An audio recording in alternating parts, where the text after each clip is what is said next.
(2023년) 타임지가 선정한 올해의 인물은 테일러 스위프트라는 미국 가수입니다. 이 가수에 대해서 익히 아시는 분들도 있겠지만 비교적 우리나라에는 그리 많이 알려진 인물은 아닙니다. 대중가수로서 타임지의 올해의 인물로 선정된 것은 역사상 처음이라고 하는데요. 아마도 한국 사람이라면 왜 BTS가 아니고 테일러 스위프트지? 하고 의아하게 생각할 수도 있을 겁니다. 그것도 처음에 칸츄리송을 부르던 한 초라한 꼬마 아가씨였는데요. 우리나라로 치면 트로트를 부르던 여중생이 지금 33세가 되어서 세계적인 팝 스타가 된 겁니다. 노래로 벌어들인 수입만으로도 거의 조 단위에 육박한다고 하니 대충 그 영향력을 짐작할 수 있을 겁니다. 올해 3월부터 에라스 투어라는 이름으로 시작된 미국 전역 공연에서만 벌써 수천억을 벌어들였고 모든 공연 도시들의 경제를 바꾸어 놓을 정도였다고 합니다. 그래서 스위프트노믹스라는 신조어가 만들어질 정도니까요. 내년 11월까지 전 세계 공연을 마치면 공연 수입은 차치하고 그 경제적 파급 효과는 아마도 천문학적 숫자에 달할 것으로 예상한다고 합니다.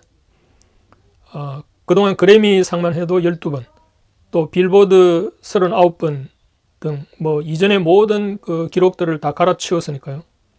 이 타임지가 올해의 인물로 선정할 만하다는 생각이 듭니다. 그렇다면 도대체 일개 싱어송라이터, 그것도 대형 기획사를 끼고 활동한 것도 아닌 한 명의 대중가수가 어떻게 세계적인 인물로 두각을 나타낼 수 있었는지 그 성공 요인을 한번 알아봐야 하지 않을까 합니다. 우선 이 가수를 이해하려면 BTS와 비교해서 설명하면 더 쉽게 이해할 수 있지 않을까 하는데요. 일단 여러모로 BTS의 성공 요인과 겹치는 부분들이 있기 때문입니다. 테일러 스위프트나 BTS는 모두 자신들의 음악을 통해서 자신들의 가치관을 표현하고 또 현실에 부응하는 자신의 팬들과 소통하고 그리고 모두 자신의 음악을 통해 사회적인 메시지를 전달하고 또 사회적인 운동에도 참여하고 이런 점이 유사하고요. 또 그들은 모두 자신의 음악을 통해서 자신들의 삶과 성장을 표현하고 그렇게 자신들의 음악을 발전시켜 나가는 점에서도 유사성이 있습니다. 게다가 전 세계가 코로나 시즌을 겪으면서 그동안 우울했던 대중들의 그 다운됐던 마음을 업 시켜주는 역할, 그리고 자존감을 높여주는 역할을 해준 점도 공통점으로 꼽힙니다. 그러나 저는 이 영상을 통해서 BTS와 테일러 스위프트의 유사한 성공 요인에도 불구하고 한 가지 핵심적인 차이를 이야기하고자 합니다. 그것은 인생관과 자아에 대한 관점인데요. 우선 그들이 노래를 통해 자아를 표현하고 있는 대표곡 중 하나씩 예를 들어보겠습니다. 테일러 스위프트의 Anti-Hero와 BTS의 Love Myself라는 곡인데요. 실제 영상 자료를 통해서 한번 들어보겠습니다.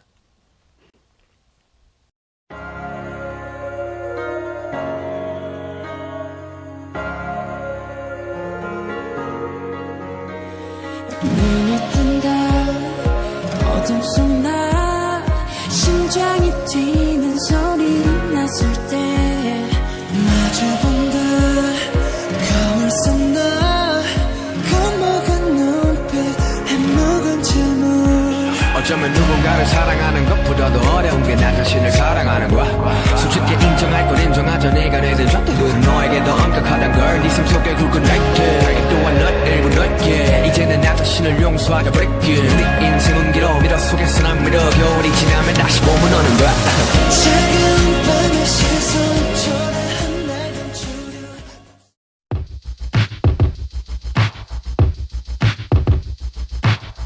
I have this thing where I get older, but just never wiser. Midnights become my afternoons. When my depression works the graveyard shift, all of the people I've ghosted stand there in the room. I should not be left to my prices and vices. I end up in crisis. All this time. I wake up screaming from dreaming. One day I'll watch as you're leaving, 'cause you got tired of my scheming. For the last time, it's me. Hi, I'm the problem, it's me. At tea time, everybody agrees. I'll stare directly at the sun, but never in the mirror. It must be exhausting, always rooting for the anti-hero.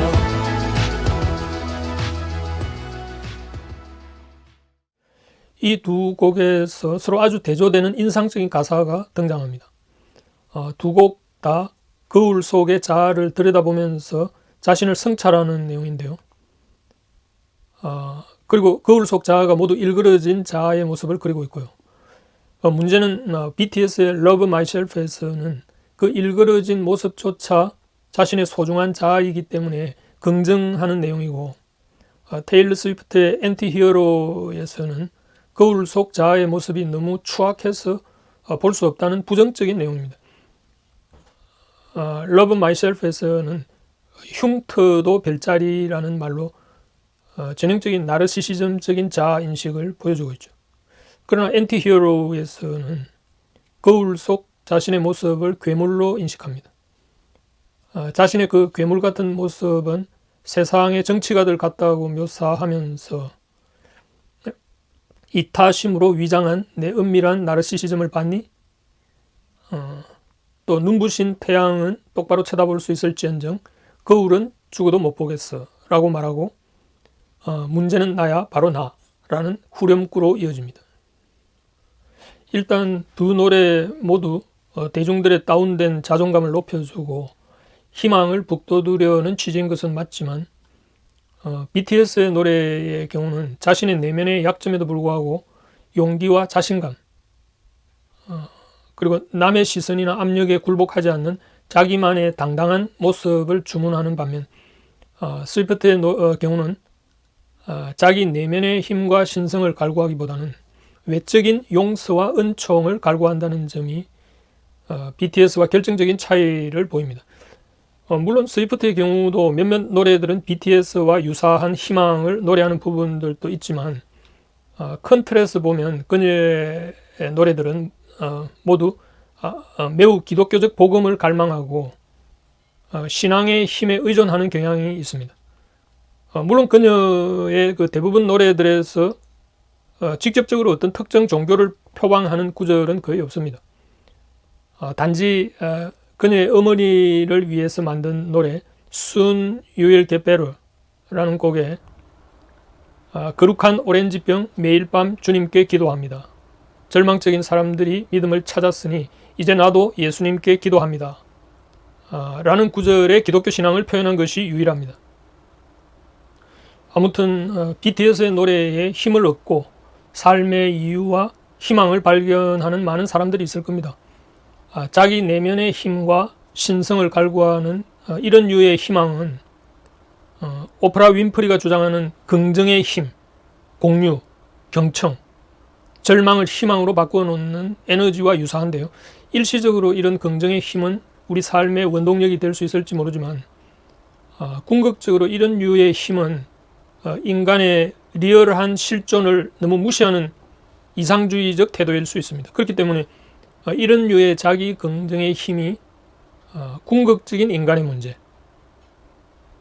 그러니까 내면의 죄책을 해결하는 구원의 문제로 연결될 수 있느냐 하는 점이 숙제로 남습니다. 왜냐하면 우리 내면의 아픔과 갈등, 그러니까 스위프트가 괴물로 묘사한 우리 인간의 위선적 모습은 그냥 긍정으로 돌파할 수 있는 것이 아니라 우리 스스로 책임을 져야 하는 문제이기 때문이죠. 말하자면 우리 안의 괴물은 항상 타인과 사회에 영향을 주기 때문에 덮어버리고 의지로 극복할 수 있는 것이 아니라 궁극적으로는 책임과 회개를 통한 용서와 사랑으로 나아가야지만 진정한 구원이 되는 것 아닐까요? 제가 예전에 올린 영상 가운데 딸 바보는 바보 딸 만든다는 제목의 영상이 있는데요. 부모가 자녀를 비행기 태우면서 오냐오냐 키우는 것은 자녀의 자아가 오히려 삐뚤어질 수 있다는 성경적 경고를 이야기한 적이 있습니다. 우리의 내면은 거짓되고 사악한데 넌 괜찮아 라고 축켜 세워주는 것은 매우 비현실적인 거니까요. 또 복음송 가운데 당신은 사랑받기 위해 태어난 사람이란 시심에 대해서도 매우 비성경적인 노래라는 것을 언급한 적이 있었습니다. 오늘날 소위 포스트 모던적인 풍조가 실제의 리얼한 자아의 모습이 아니라 가상의 허황된 자아상을 도출해냄으로써 결과적으로 인생을 불행하게 만들어가는 겁니다.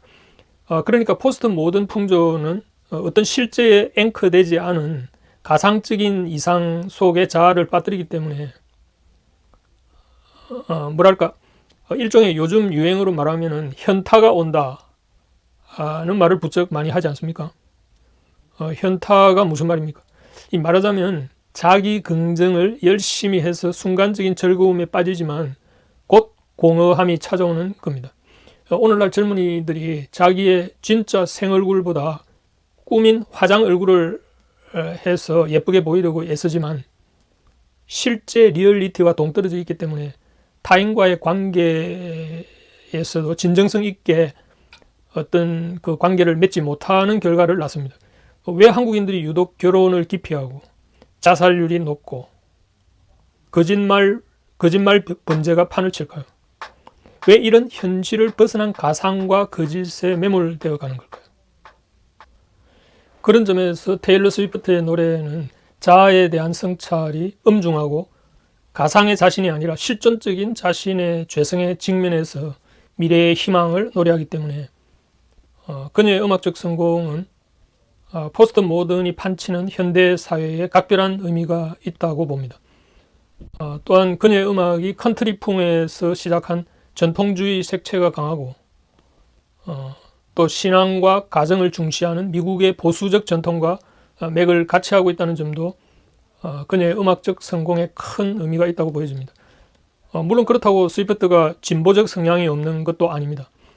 그녀가 여성과 성소수자 인권의 목소리를 높이고 있다는 점에서 그녀의 음악적 스펙트럼이 진보와 보수층을 모두 아울러 지지를 이끌어낼 정도로 폭넓은 것이 아닌가 합니다.